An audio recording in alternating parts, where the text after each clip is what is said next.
কোৱা হয় শিক্ষা গ্ৰহণৰ কোনো বয়স নাথাকে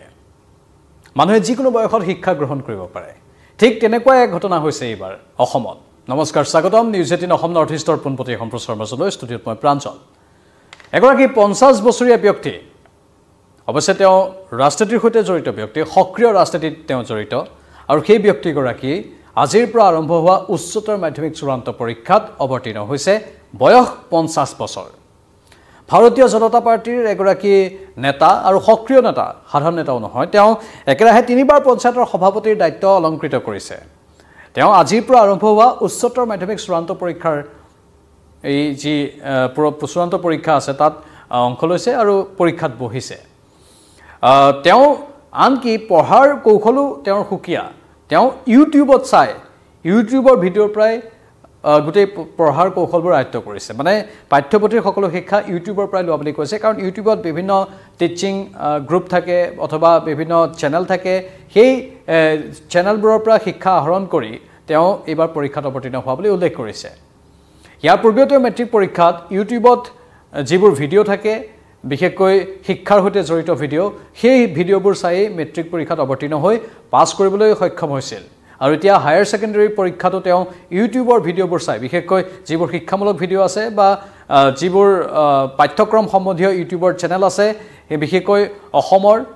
আসাম হায়াৰ সেকেন্ডাৰী এডুকেশ্যন কাউন্সিলৰ বা সেবাৰ যিবোৰ পাঠ্যক্ৰম ভিত্তিক ইউটিউব চেনেল আছে ইউটিউবাৰসকলৰ সেই চেনেলবোৰ চাই তেওঁ শিক্ষা আহৰণ কৰি মেট্ৰিকত উত্তীৰ্ণ হৈছিল আৰু এবাৰো হায়াৰ সেকেন্ডাৰীত এনেধৰণে তেওঁ অৱতীৰ্ণ হৈছে পৰীক্ষাত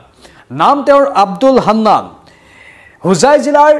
নীলবাগান মডেল উচ্চতৰ মাধ্যমিক বিদ্যালয়ৰ পৰীক্ষা কেন্দ্ৰত বহিছে আব্দুল হান্নান নামৰ এই প্ৰাৰ্থীগৰাকী বয়স তেওঁৰ 50 বছৰ একেৰাহে তিনিবাৰ পঞ্চায়তৰ সভাপতিৰ দায়িত্ব তেওঁ ৰূপায়ণ কৰিছে বা অলংকৃত কৰিছে এগৰাকী বিজেপিৰ সক্ৰিয় নেতা হয়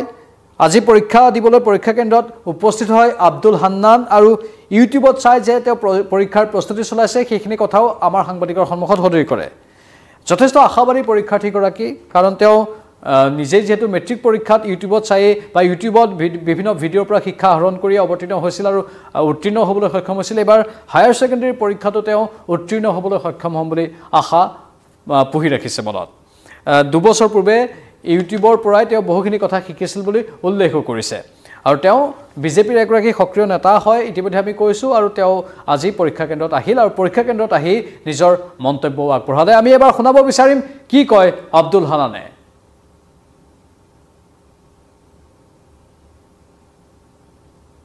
মোৰ নাম Abdul Hannan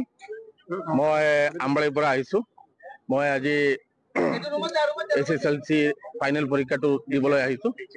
HS Nilbagan higher secondary গতিকে মোৰ কাৰণে সকলো দোৱা কৰিব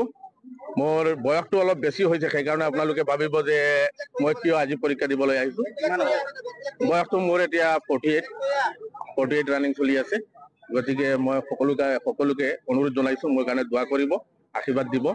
মই এক্সামত বহিম ইনশাআল্লাহ ওপৰলৈ কি কৰে মই নাজানো কিন্তু মই পৰীক্ষা দিম মোৰ এটা ইচ্ছা প্ৰথম দি আছো নেকি মই হায়াৰ সেকেন্ডাৰী ফাইনেল প্ৰথম দি আছো অনুভৱ কেনেকুৱা অনুভৱটো ইনশাআল্লাহ আগবাঢ়ি যাম ইমান দিন বিৰতিৰ পিছত মই ইমান দিন বিৰতি দিছিলোঁ মই দেখিছোঁ বহুত মানুহক মই চহী নাজানে মই নিজে চহী তেওঁলোকক শিকাইছোঁ আৰু সেই মানুহখিনি চহীটো শিকাৰ পিছত তেওঁলোকে বিভিন্ন ধৰণৰ কাম কাজ কৰি আছে বা একাউণ্ট কৰি আছে বিভিন্ন ব্যৱসায় চলি আছে তেওঁলোকে কৰি আছে তেওঁলোকে খাতাত নাম লিখিব পাৰিছে ঠিক তেনেকুৱা মই ভাবিছোঁ যিসকল উদীয়মান যুৱকে শিক্ষাৰ পৰা বঞ্চিত হৈ আছে মেট্ৰিক ফাইনেল দি তেওঁলোকে বঞ্চিত হৈ আছে তেওঁলোকে মোৰ নিচিনা আগুৱাই আহক তেওঁলোকে পৰীক্ষাটো দিয়ক পৰীক্ষাত চাপ কৰাৰ কোনো সীমা নাই পৰীক্ষা পঢ়িব যে আৰু আজি যে মেট্ৰিক ফেইল কৰিব কালি যে বাদ দি দিব তেনেকুৱা নহয় পঢ়াৰ কোনো সীমা নাই যিমান পঢ়িব পাৰে সিমানেই ভাল গতিকে মই সকলোকে আহ্বান জনাইছোঁ যাতে সকলো আহি আকৌ যিসকলে ঘৰত বহি আছে তেওঁলোক আকৌ ওলাই আহি পৰীক্ষা দিব লাগে স্কুলত যাব লাগে আমাৰ ল'ৰা ছোৱালীবিলাক যিমান আছে বাহিৰত এনেই বেকাৰ ঘূৰি আছে তেওঁলোকে পৰীক্ষাত বহক নিশ্চয় পাছ কৰিব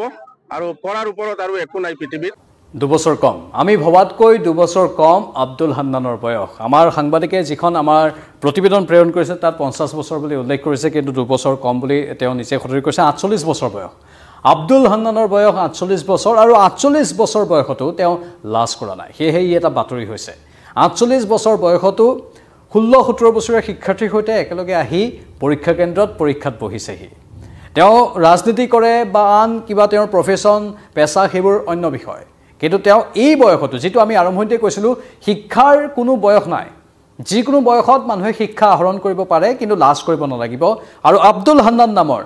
দবকাৰ এই ব্যক্তিগৰাকীৰ ক্ষেত্ৰতো হেতুৱে প্ৰযোজ্য হৈছে 48 বছৰ বয়স আমি প্ৰথম অৱস্থাত 50 বছৰ বুলি ভাবিছিলো 2 বছৰ বেছি কম 48 বছৰ বয়সতো তেওঁ পৰীক্ষা দিবলৈ আহিছে 16 বছৰীয়া বা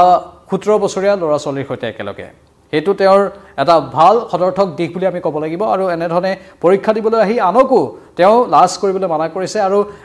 শিক্ষা আহৰণ কৰিবলৈ সকলোকে আহ্বান জনাইছে সকলোৱে শিক্ষা আহৰণ কৰক আৰু শিক্ষা আহৰণ কৰি নিজৰ জীৱনটো সুন্দৰ কৰক হেতু এটা বাৰ্তা দিছে আজিৰ পৰা উচ্চতৰ মাধ্যমিকৰ এই পৰীক্ষা আৰম্ভ হৈছে আমি আশা কৰিছো পৰীক্ষা সকলোৰে ভাল হ'ব আৰু